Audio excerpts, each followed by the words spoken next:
To Mega Grace on Vuma FM Adult Radio for the Young at Heart. It's 5 minutes before Vuma FM breakfast. Ngalesi sikhathi ngisuke sengithi bamba sengiyavala. Bamba-ke sengiyavala ngaphambi kokuqala usuku lwakho namhlanje ekseni bamba sengiyavala. Ufuna ukukhuluma nawe namhlanje ngithi uNkulunkulu unakho ukuthi eziveze ngesimo esithile empilweni yakho.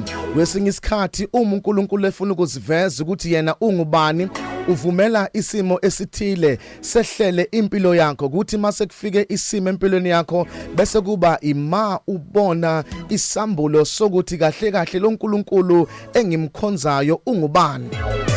Mayifuna ukuziveza uNkulunkulu dedela isimo sifikele impilo yakho bese emva kwesimo bese yaziveza. Ufuna ukuthi ke namhlanje sonke isimo esikufikelayo ubokwazi ukuthi uNkulunkulu kukhona ke into ahlela ukuthi ayiveze ngayo uma sekudlule leso simo, ngoba ufike lethi isimo after isimo bese yaziveza ukuthi yena ungubani.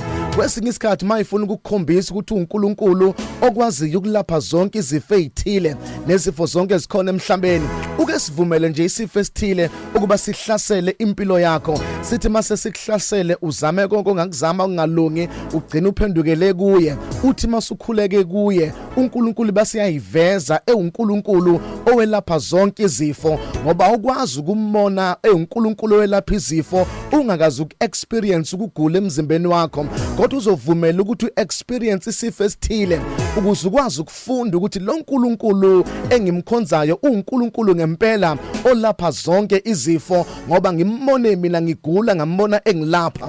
Ezinye izimo ezifikayo ayifiki nje ngoba zifikela thina, kodwa zifikela ukuzosifundisa uNkulunkulu. Angisazi isimo odlula kusona nesikufikelile, kodwa I need you to understand ukuthi sonke isimo masifika sisuke sifikele ukufundisa uNkulunkulu.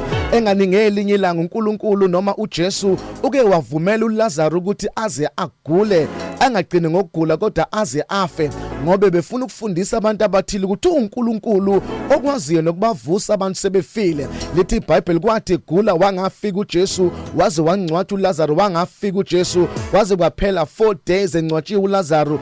Wathi ngosuku lwesine yabonakala indoda yamadoda, wavela esimeni esinzima nesingathembisi, ngoba unakho uNkulunkulu okuvumela isimo kanti ufuna ukuziveza ukuthi unamandla angakanani ezimpilweni zethu. Lithi iBhayibheli ngosuku lwesine wafika wazomemeza ethuneni kaLazarus wathi phuma Lazarus ethuneni, wayavuka indoda iboshwe ngezindwangu, wathi mthukululeni, waphuma waphila. uLazarus waseyiveza ukuthi yena kahle kahle uNkulunkulu okwazi ukubavusa nabafile.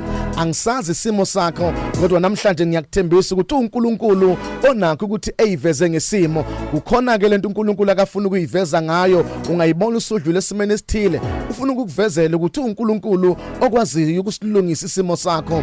Elinye ilanga ke wavaleleka abadoda amabili lapha avaleleka ejele, uPaul benosila bayithola besejele ngoba efuna ukubakhombisa ukuthi uNkulunkulu okwaziyo nokudiliza amajele nokudiliza insimbi zejele nezisekelo zamajele. Lithi iBhayibheli in the middle of the night, phakathi kwepain bavuka badumisa uNkulunkulu ngoba wayefuna ukuyiveza ngesimo, kwazamazama ijele kwaqashuka amaketanga. Babona ukuthi lo Nkulunkulu esimkhonzayo sesifundile ukuthi uyakwazi nokugashula amaketanga, ngoba babengeke bebone ukuthi uNkulunkulu kwabo uyakwazi ukugashula amaketanga bengazange beboshwe. Babona ukuthi lo Nkulunkulu uyakwazi nokudiliza amajele. Ngithi leso simo sidlula kusona khona into uNkulunkulu afuna ukukufundisa yona. Ungakuvumela ukungena esimeni uzuphume ungakazi ufunde lutho ngoNkulunkulu wakho. Yithi ungena esimeni uthi mawuphuma uphuma usuwazi ukuthile ngoNkulunkulu. My name is Phumlani Nkwanyana. You are blessed, you are favored, and you are set apart. Good morning, Mega Grace Nation.